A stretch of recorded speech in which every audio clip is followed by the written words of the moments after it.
Hello दोस्तों, स्वागत है आप सभी का आपके अपने यूट्यूब चैनल स्टडी फॉर कामयाबी पर। तो गाइज़, आज हम पढ़ने वाले हैं पॉलिटिकल हिस्ट्री ऑफ इंडिया। जैसे कि आपकी परीक्षा आने वाली है और उसकी यूनिट 1 हम आज आपको पढ़ा रहे हैं एक वीडियो के अंदर। उसे हम कारण, प्रभाव, विशेषताएँ क्या कैसे था सब कुछ बताएंगे इस वीडियो में। ठीक है, तो समझिए आसानी से। लेकिन इस वीडियो में आप पढ़ने से पहले आपको एक चीज़ बहुत जाननी से ज़रूरी है, जो आपको पढ़ना पड़ेगा, जो कि हमारा मैप।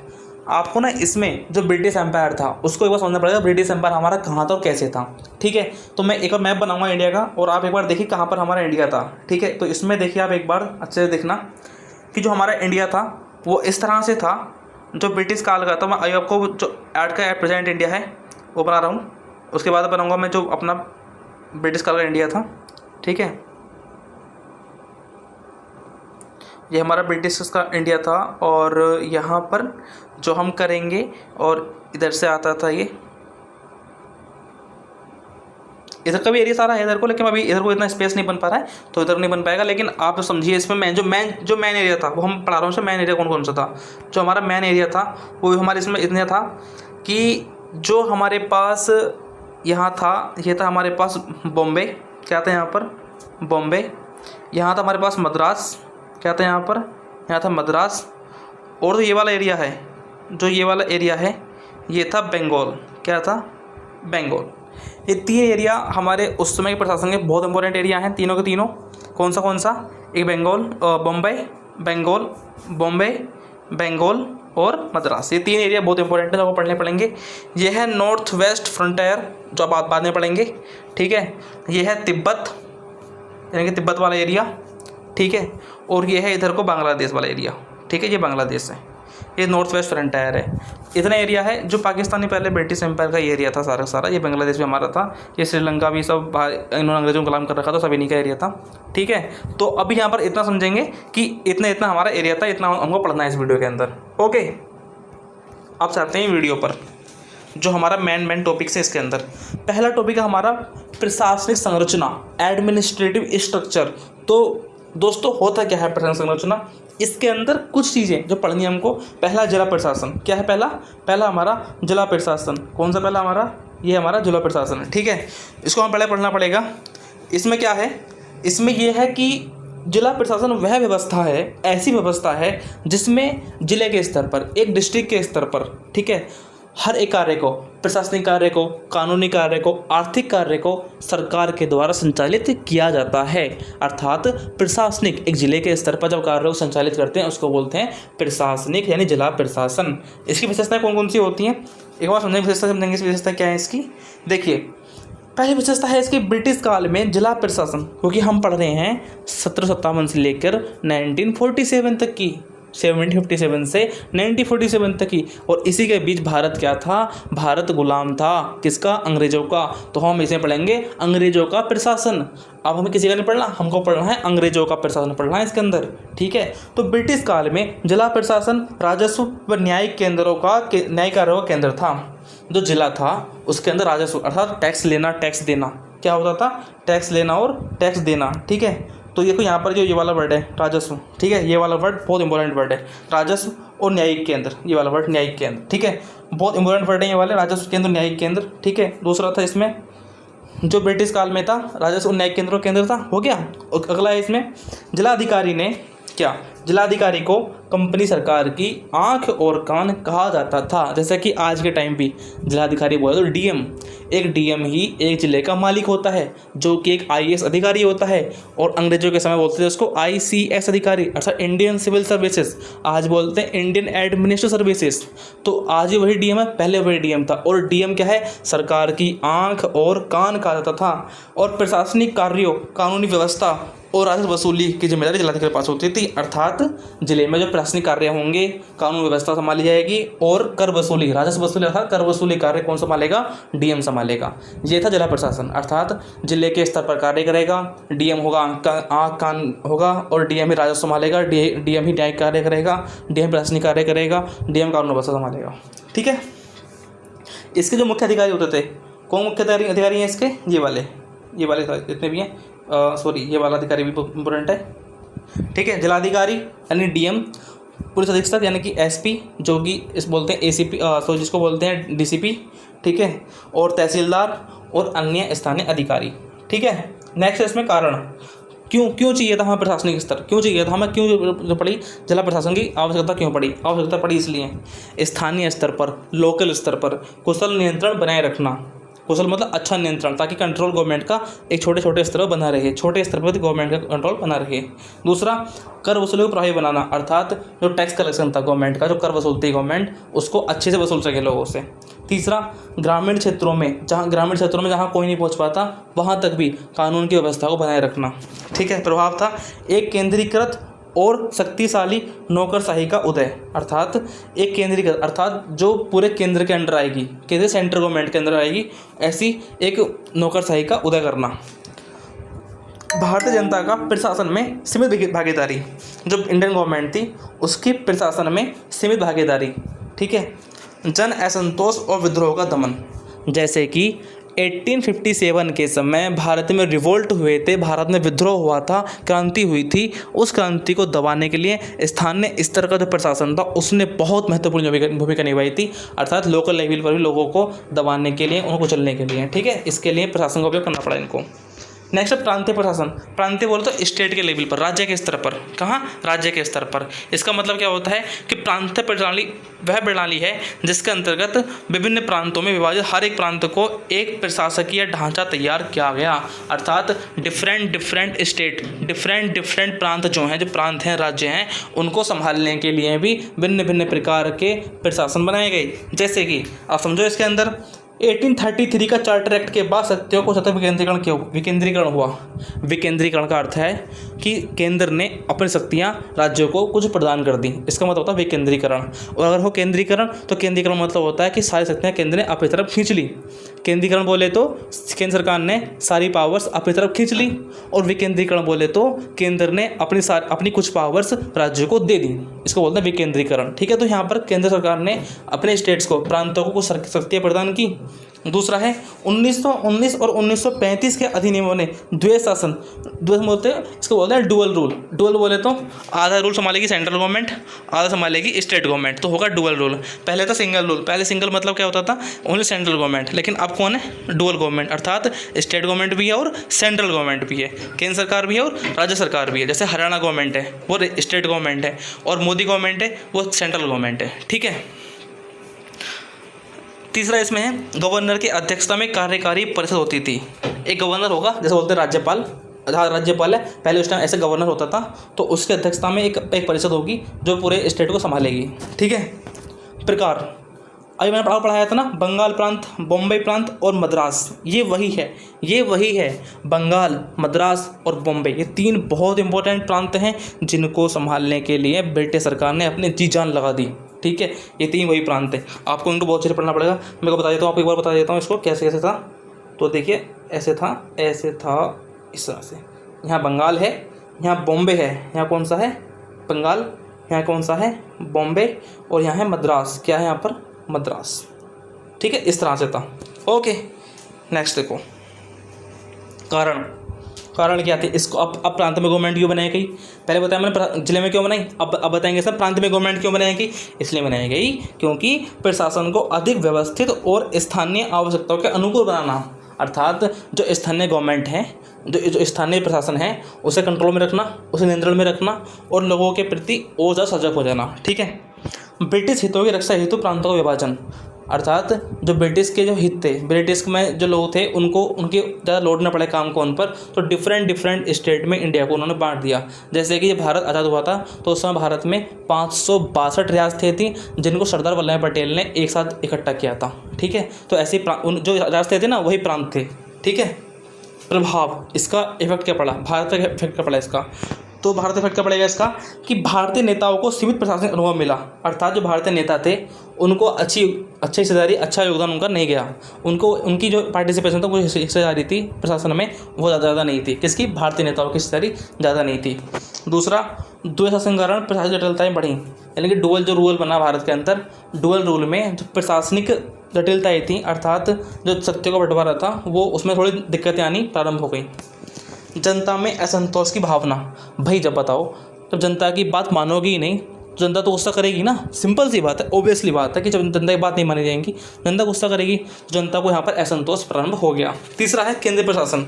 केंद्र मतलब बोले तो सेंट्रल गवर्नमेंट का प्रशासन, ठीक है, सेंट्रल गवर्नमेंट का प्रशासन। इसमें क्या होता है, ये वो प्रणाली है प्रशासन की जहाँ पर ब्रिटिश सम्राट की ओर से शासन किया जाता है पूरे भारत पर। अब क्या कर रहे हैं हम, पूरे भारत पर। देखो पहले हमने किया एक जिले पर, यानी पहले हमने किया फरीदाबाद पर प्रशासन, उसके बाद हमने किया फिर कहाँ पर किया, हमने फिर किया पूरे हरियाणा प्रशासन, अब कर रहे हैं पूरे इंडिया प्रशासन, ठीक है। तो जिला, राज्य और केंद्र तीनों हो गए ना, तीनों बैठ गए पूरे हिस्से में इस तरह से, ठीक है। पहले कौन सा, जिला, फिर राज्य और फिर केंद्र, ठीक है। अब इसमें क्या होता है, विशेषताएं क्या होती हैं।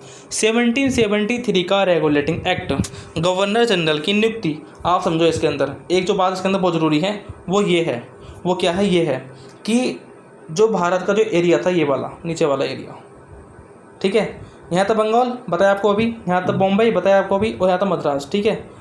इन दोनों के गवर्नर को बंगाल के गवर्नर के अधीन कर दिया गया, और जिसको बोला गया गवर्नर जनरल ऑफ बंगाल, जो पहले थे लॉर्ड वॉरेन हेस्टिंग्स पहले भारत के गवर्नर जनरल ऑफ बंगाल थे, ठीक है, ओके, समझ गए। तो 1773 रेगुलेटिंग एक्ट क्या होता है, उसमें गवर्नर जनरल की नियुक्ति हुई।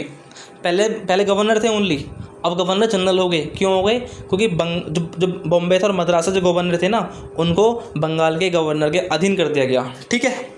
नेक्स्ट समझो, 1858 यानी कि 1857 की क्रांति के बाद, अगले ही साल 1858 के बाद भारत का शासन अब कंपनी के हाथ में नहीं रहा, सीधा ब्रिटिश गवर्नमेंट के अर्थात ब्रिटेन की जो पार्लियामेंट है उसके अधीन आ गया, ठीक है।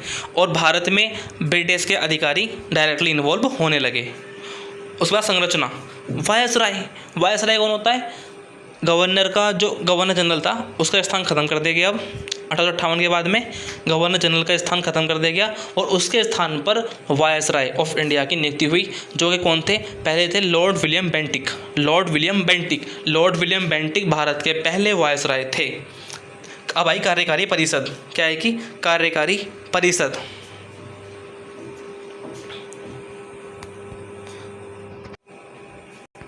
ओके। देखिए एक यहाँ पर थोड़ा सा गलती हो गई। गलती क्या हुई है, गलती ये हुई है कि जो भारत के पहले वायसराय थे और लॉर्ड कैनिंग थे, वो कौन थे, लॉर्ड कैनिंग। वो थोड़ा नाम कन्फ्यूजन हो जाती है इन लोगों के, गधे वैसे हैं लोग, नाम इनके ऐसे हैं, पागलों जैसे, तो इनका थोड़ा नाम कन्फ्यूजन हो जाती है। तो कौन थे, भारत के पहले गवर्नर जनरल कौन थे, क्या आपको याद रखना है, एग्जाम में भूलना नहीं है। भारत के पहले गवर्नर जनरल था लॉर्ड वॉरेन हेस्टिंग्स, ठीक है, और गवर्नर जनरल ऑफ इंडिया थे विलियम बेंटिक, और वायसराय थे कौन थे, लॉर्ड कैनिंग। तो तीन लोग थे, पहले गवर्नर जनरल ऑफ इंडिया, और फिर कौन थे, वॉरेन हेस्टिंग्स, और उसके बाद वायसराय लॉर्ड कैनिंग जो थे, ठीक है। इसमें नेक्स्ट भारत सचिव, हाँ देखो बहुत इंपॉर्टेंट पद है भारत सचिव, ये बहुत इंपॉर्टेंट पद है, इसको नहीं भूलना है बिल्कुल भी। ये वाला पद जो भारत सचिव, इसको नहीं भूलना है, ये बहुत इंपॉर्टेंट पद है। ये था जो इंडिया सेक्रेटरी था, यानी कि ब्रिटिश गवर्नमेंट का एक व्यक्ति भारत के अंदर रहेगा, ठीक है, भारत सचिव के रूप में। इसका कारण क्या था, कारण ये था ईस्ट इंडिया कंपनी के विफल शासन के बाद नियंत्रण मजबूत करना। विफल कैसे हुआ, क्योंकि 1857 में रिवॉल्यूशन हुआ था ना, भारत में क्रांति हुई थी, विद्रोह हुआ था, तो उसके बाद तो जो कंपनी का शासन था वो विफल हो गया भारत के अंदर। तो ब्रिटिश की जो एलिजाबेथ थी, महारानी एलिजाबेथ, उससे वो चार्टर एक्ट लेकर आई 858 का, फिर 1861 का लेकर आई। उसने कहा कि अब भारत पर हम राज करेंगे डायरेक्टली, कंपनी का शासन खत्म हो गया, ठीक है। और भारत में पॉलिटिकल स्टेबलाइजेशन, राजनीतिक स्थिरता बनाए रखना। अब प्रभाव क्या होंगे, प्रभाव इसके ये होंगे कि भारतीयों का निर्णय प्रक्रिया से बहिष्कार, भारतीयों ने हर निर्णय से, हर डिसीजन से अपने आप को बाहर कर लिया, ठीक है। उसके बाद में एक अत्यधिक केंद्रीकृत नौकरशाही प्रणाली, यानी कि ICS परीक्षा, जो इंडियन सिविल सर्विस परीक्षा थी, अब उसको डायरेक्टली सेंटर के अंडर लाया गया और वहाँ से बहुत अच्छे से केंद्रीकृत रूप में इस प्रणाली को चलाया गया, ठीक है। राष्ट्रीय आंदोलन, अब यहाँ पर गांधी जी का जन्म होता है, ठीक है, 2 अक्टूबर 1862, ठीक है, यहाँ गांधी जी का जन्म होता है। अब गांधी जी के जन्म के बाद भारत के अंदर आंदोलनों का प्रभाव तो शुरू हो जाता है, ठीक है। तो हम बोलते हैं कि यह समय ऐसा था जब भारत के अंदर आंदोलन प्रारंभ हो चुके थे, ठीक है। अब एक राज्य की बाह्य संरचना, जो एक राज्य, एक देश होता है, उसके अंदर कुछ चीज़ें होती हैं, जैसे कि सेना हो गई, नियम कानून हो गए, संविधान, पुलिस, ये चीज़ होती है। तो हम पढ़ेंगे इन चीज़ों को, जैसे कि सेना, आर्मी। इसकी परिभाषा क्या होगी सेना की? परिभाषा ये कहेंगे कि सेना वह सशस्त्र बल है जिसका कार्य आंतरिक विद्रोह को दबाना और बाहरी हमलों से भी सुरक्षा देना है। अर्थात जैसे कि इंडिया पाकिस्तान का वॉर चल रहा है इस टाइम पर, तो पाकिस्तान का जो वॉर है बाहर का, उसको भी सेना संभालेगी, और अगर किसी राज्य देश के अंदर विद्रोह हो जाए आपस में, तो उसको भी सेना ही संभालेगी। ठीक है। विशेषताएं, ब्रिटिश काल में सेना को भारतीयों पर नियंत्रण के लिए रखा गया, क्योंकि ब्रिटिश के नज़रों में भारत क्या थे? भारतीय कौन थे? आतंकवादी थे। हमारे चंद्रशेखर आज़ाद जी, भगत सिंह जी, सुखदेव, राजगुरु, ठीक है, इन लोगों को ये लोग आतंकवादी मानते थे। तो इनको संभालने के लिए इन्होंने सेना बनाई, ये सेना इनके लिए थी। उच्च अधिकारी जिसका हायर ऑफिसर होते थे वो कौन थे? अंग्रेज होते थे हमेशा। ठीक है। और 1857 का विद्रोह के बाद संरचना में बदलाव हुए, संरचना में बहुत भारी बदलाव किए गए। ठीक है। कारण, औपनिवेशिक सत्ता की रक्षा और राजकीय नियंत्रण को बलपूर्वक लागू करना। अर्थात औपनिवेशिक बोले तो जो हम ब्रिटेन के उपनिवेश थे ना, हम ब्रिटेन के उपनिवेश थे, हम ब्रिटेन गुलाम है ना, तो हम ब्रिटेन के उपनिवेश थे। तो औपनिवेशिक सत्ता की रक्षा करना सेना का ही काम था। ठीक है।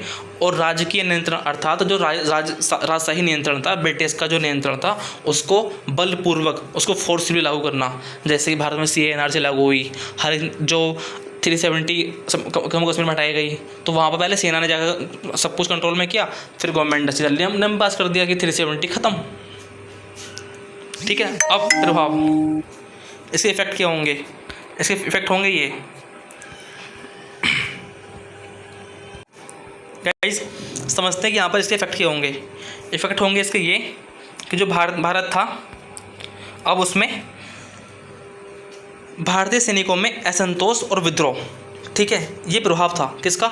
इनकी सेना का गंदे बिहेव का जो प्रभाव था। इफेक्ट क्या हुआ कि भारतीय सैनिकों में जो असंतोष और विद्रोह की भावना उत्पन्न हुई, क्योंकि हमारा जो हायर ऑफिसर इंडियन था ही नहीं, सबके सब विदेशी थे, अंग्रेज थे। तो इनकी सैलरी, इनकी तनख्वाह और इनको भत्ते, इनको सेवाएं, इनको सम्मान नहीं दिया जाता। तो इनके अंदर क्या हुई? अब अपमान की भावना आने लगी और ये विद्रोह के ऊपर चढ़ने पड़े।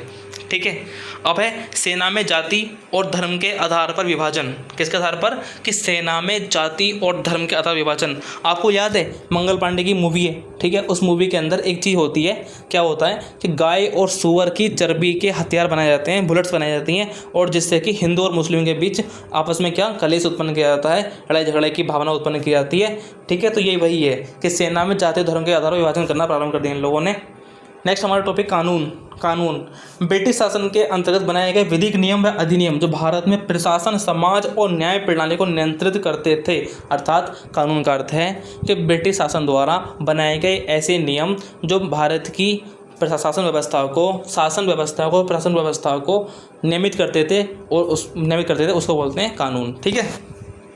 विशेषताएं, पहला है भारतीय दंड संहिता, इंडियन पीनल कोड। और एट प्रेजेंट दोस्तों इसका नाम पता क्या है? एट प्रेजेंट जो इसका नाम है वो है BNS, भारतीय न्याय संहिता। यानी कि 1 अप्रैल नहीं, ये था हमारा जुलाई 1 जुलाई 2024 से भारत के अंदर IPC के स्थान पर BNS, भारतीय न्याय संहिता, इसको लागू किया गया। ठीक है। दीवानी और फौजदारी अदालत। दीवानी मामले पता कौन से होते हैं? तलाक का मामला हो गया, आपसी थोड़ी बहस होने लगी तो उसका मैटर हो गया। ठीक है। और फौजदारी होते हैं, लट्ठू चल गए, अब गोली चल गई, लड़ाई झगड़े हो गए, उसको बोलते हैं फौजदारी मामले। यानी कि दीवानी मामले वो मामले होते हैं जहाँ पर लाठी डंडे नहीं चले, ओनली मुँह से बात हुई है, काम खत्म। और फौजदारी वो होते हैं जहाँ पर लाठी डंडे बंदूक चल चुकी हैं, अब तो बस मरना मारना हो रहा है, उसको बोलते हैं फौजदारी मामले। ठीक है। तो ऐसे अदालतों की स्थापना इस गवर्नमेंट ने इन कानूनों के तहत कर दी। कि क्या पढ़ लें? हम पढ़ लें इसमें कानून। तो कानून में क्या आएगा? ये सब आएंगे ना, भारतीय दंड संहिता, दीवानी, फौजदारी अदालतों की स्थापना। अब अगला है इसमें अंग्रेजी कानूनों का भारतीय समाज पर थोपना। जो अंग्रेजी कानून थे उनको भारतीय समाज पर जबरदस्ती थोपा गया कि इनको मानो। ठीक है। नेक्स्ट था कारण, ब्रिटिश व्यापारिक हितों की रक्षा करना। कानून का कानून का जो उद्देश्य था, जो कानून लाए गए, उसका कारण ये था जो ब्रिटिश के व्यापारिक हित थे उनकी रक्षा करना। ठीक है। और न्यायिक प्रक्रिया में अंग्रेजी नियंत्रण। प्रभाव था न्याय प्रणाली का औपनिवेशीकरण, यानी कि अब सब कुछ तो न्याय होगा तो वो होगा ब्रिटिश के हिसाब से न्याय होगा, तो औपनिवेशीकरण हो गया। और भारतीय परंपरागत कानूनों का क्षरण, जो भारत में जो पंचायत लगती थी, सरपंच होते थे, वो सब खत्म हो गए, वो कुछ नहीं रहा। न्याय में बहुत देर मिलने लगी और खर्चा बहुत ज़्यादा हो गया, क्योंकि वकील हो गए और वकील तो पैसा लूटेगा लोगों से, सिंपल सी बात है। तो न्याय में विलंब देरी होने लगी और खर्चा अधिक होने लगा। नेक्स्ट है इसमें पुलिस। पुलिस वह संस्था है जो कानून व्यवस्था बनाए रखने, अपराध रोकने और राज्य के आदेशों को लागू करने के लिए कार्यरत रहती है। अर्थात भारत जो एक प्रांत होता है, एक स्टेट होता है, उसके अंदर जो अपराध होते हैं, चोरी, डकैती, लूट, बलात्कार इत्यादि जो रूप के ऐसे जो अपराध होते हैं, इनको रोकने के लिए पुलिस बनाई जाती है। पुलिस अधिनियम कौन सा था? 1861। अब आपसे कोई पूछेगा ना कि पुलिस कब बनाई गई, तो हम कहेंगे कि भैया ब्रिटिश काल में 1861 का अधिनियम आया था, जिसके अंतर्गत पुलिस को परिभाषा दी गई और पुलिस को शक्तियाँ और पुलिस बनाई गई। ठीक है। अब इसका मुख्य उद्देश्य राजनीतिक विरोधों को चलना, जो प्रांतीय स्तर पर जो राजनीतिक विरोध होते थे उन्हें कुचलना, और जन संरक्षण की जगह दमनकारी भूमिका। ठीक है। कारण विद्रोह को रोकना और जनता पर नियंत्रण, ब्रिटिश प्रशासन की रक्षा। कारण मतलब क्या है कि पुलिस की स्थापना क्यों की गई? वही कारण है कि विद्रोह को रोकने के लिए, जनता पर नियंत्रण करने के लिए और ब्रिटिश प्रशासन की स्थानीय स्तर पर रक्षा करने के लिए। प्रभाव क्या होगा? प्रभाव ये हुआ कि पुलिस को जनता का दुश्मन माना गया, पुलिस भ्रष्टाचार व क्रूरता के लिए बदनाम रही, स्वतंत्रता आंदोलनकारियों का उत्पीड़न हुआ। ठीक है। अब इसमें नागरिक सेवा। नागरिक सेवा क्या होगी? ये एक ऐसी व्यवस्था है जो प्रशासनिक स्तर पर सरकारी नीतियों के निर्माण और क्रियान्वयन का कार्य करते हैं। अर्थात ICS अधिकारी, इंडियन सिविल सर्विसेज। ठीक है। 1854 में एक परीक्षा प्रारंभ हुई थी। ठीक है। और भारतीयों को उससे मौका दिया गया था इस परीक्षा में। ठीक है। इसको बोलते हैं ICS, जो आज के समय पर इसको बोलते हैं IAS। ठीक है। उच्च पदों पर अंग्रेजी नियुक्त होते थे, सिंपल सी बात रहेगी, वो तो ये होंगे। भारतीयों को बहुत सीमित संख्या में प्रवेश मिलता, यानी कि भारतीयों से इसमें 2 अटैम्प्ट थे। आज तो जनरल के लिए 6 अटैम्प्ट हैं UPSC में, और OBC के लिए 9 अटैम्प्ट हैं, और SC ST के लिए अनलिमिटेड अटैम्प्ट है। ठीक है। ऐसे में तो अटैम्प्ट है। तो लेकिन पहले हमारे पास 2 अटैम्प्ट होते थे। 19 से 21 साल के बीच की इसकी उम्र होती थी। इससे अगर आपने सेलेक्ट हो गए तो ठीक है, वरना अपने घर बैठो जा करके। ठीक है। कारण क्या था? प्रशासन में दक्षता लाना, प्रशासन में बहुत तेज़ी लाना, अच्छे से काम करना, ब्रिटिश शासन की लंबी अवधि के लिए मजबूत प्रशासनिक ढांचा। अर्थात ब्रिटिश शासन के जो नींव थी, जो ब्रिटिश प्रशासन था, वो लंबे टाइम टिका रहे। ठीक है। प्रभाव क्या हुआ? भारतीयों में प्रशासन जागरूकता आई।